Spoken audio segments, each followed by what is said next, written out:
बघा जालन्यामधली घडामोड आहे। भाजपला तर स्पष्ट बहुमत मिळालेले आहेत। बघा भाजपचे 41 उमेदवार विजयी झालेले आहेत। बघा जालन्याची महापालिका देखील भाजपच्या ताब्यात आली आहे। शिंदे सेनेला 12 तर काँग्रेसला 9 जागा मिळाल्यात। एमआयएमला 2 आणि अपक्ष एका जागेवर विजयी झालेले आहेत। बघा जालन्यातलं चित्र स्पष्ट झालेलं आहे।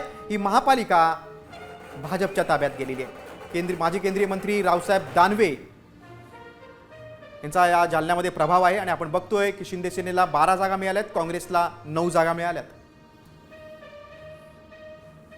एमआयएमला 2 आणि अपक्षाला एकाच जागेवर बहुमत मिळवता आलेलं आहे। जालन्यात भाजपला स्पष्ट बहुमत असल्याचं आता सध्या पुन्हा एकदा स्पष्ट होतंय। भाजपचे जालन्यामध्ये शिंदे सेनेचे नेते आमदार अर्जुन खोतकर यांची कन्या देखील जालन्यामधून विजयी झालेली आहे। आपण बघतोय मात्र जालना महापालिका ही भाजपच्या ताब्यात गेलेली आहे। जालन्यामध्ये कमळ फुललेलं आहे। भाजपसाठी आनंदाची बातमी, स्पष्ट बहुमत जालन्यामध्ये भाजपला मिळालंय। त्यामुळे जालन्याच्या महापालिकेवर भाजपचाच महापौर बसणार। पनवेलचं आपण सध्या चित्र पाहतोय। 78 जागांवर लढत होत्या, 5 जागांवर शिंदे सेनेचं बहुमत आहे।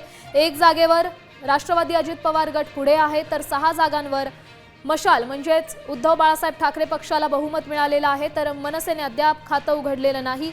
काँग्रेस 4 जागांवर आघाडीवर आहे। भाजपचे आमदार प्रशांत ठाकूर यांचा प्रभाव पनवेलमध्ये आहे आणि आपण बघतोय अपेक्षेनुसार भाजपच पनवेलमध्ये पुढे आहे। तब्बल 40 जागांवर भाजपचे उमेदवार यांनी आघाडी घेतली आहे।